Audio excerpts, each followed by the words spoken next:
Hey, I'm Charles with Rocky Mountain ATV MC. Today I'm going to show you how to convert your machine to Evans Waterless Coolant.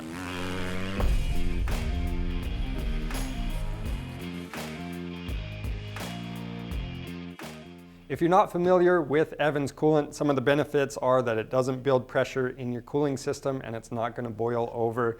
And the other cool thing about it is that it's not going to corrode those parts inside the system.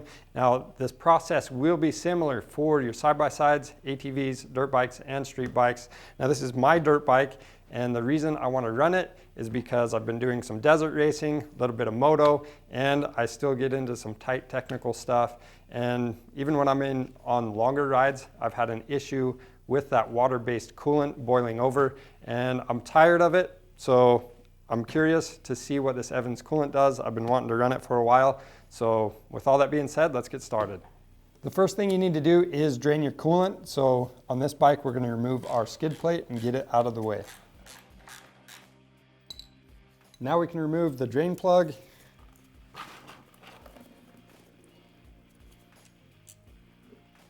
And remove the radiator cap.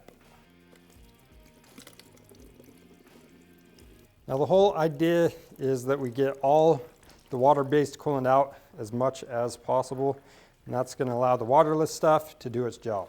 So once you've drained everything out that you can use some compressed air and blow in the top of the radiator to help blow some of the water coolant out. At this point, for most machines, you will reinstall your drain plug and you're going to fill the system up with this prep fluid. Now what this fluid does is help remove all of the moisture from the system. Now, if your machine doesn't have a thermostat, you're just going to run this through for a minute. But if you have a side-by-side ATV, or if your motorcycle does have a thermostat on it, you're going to bring the machine up to operating temperature so that thermostat opens up, and this stuff, the prep fluid, it can fully cycle through the system. Let the machine completely cool off, and then you can drain this stuff out. Now, one thing that is good about this stuff, you can reuse it 2 to 3 times.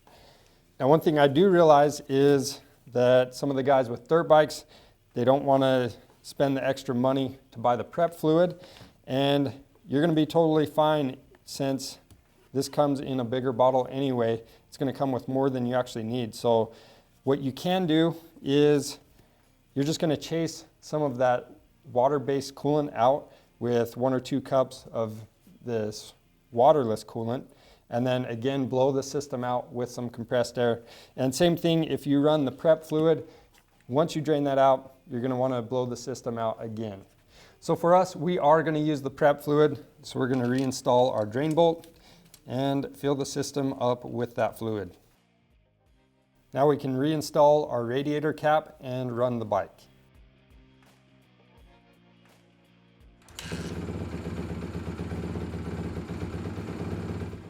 Now that we're cooled down, we're going to drain all of this prep fluid out, just like we drained the coolant.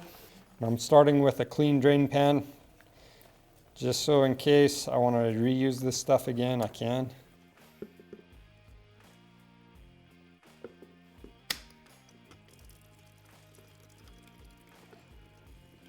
Now, if we wanted to be really thorough with everything, we could remove this radiator hose and get everything out that we can.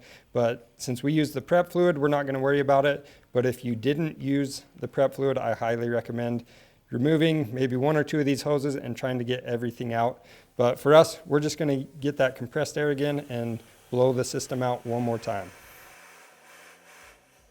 Now, the reason we're trying so hard to get all of that water-based coolant out of here is because the waterless coolant, if you get any moisture in there, it's going to kind of defeat the purpose of waterless coolant, because the water is what expands and overheats. So you really want to get all of that out of there, and ideally you're going to be less than 3% moisture content in the system. So once you've got all of that stuff out of there, you can go ahead and reinstall your drain plug, and this time I'm using a new crush washer, since this is going to be the final time that we drain it. So now we're ready to fill our radiator with this coolant, and you want to follow the procedures that are outlined in your service manual to do that. But regardless, you're going to fill this up and after your first ride, or once you bring it up to operating temperature, let it cool down, and then double check that coolant level in there to make sure it's fully topped off. And after that, you're good to go. One cool thing about this fluid is it doesn't have a shelf life. What that means for dirt bike riders is if you do a top end, you can actually reuse this fluid. You don't need to flush it out every 2 years like you would with a water-based coolant.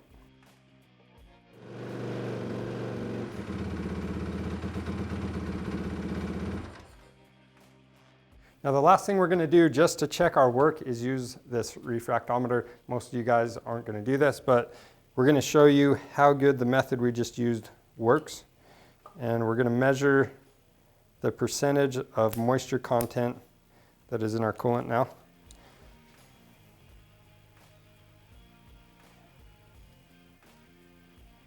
So we're under 3% moisture content in the coolant. That's exactly what you want. If you're above 7%, then you'd want to go back through, take all those steps again, and get all of that moisture out of the system. But the point is, if you go through the steps that are recommended, you're going to be fine, and this stuff is going to save you a lot of headache when you're out on the trails. So if you need this coolant, it's available on our website, and subscribe to our channel for more helpful content. Thanks for watching.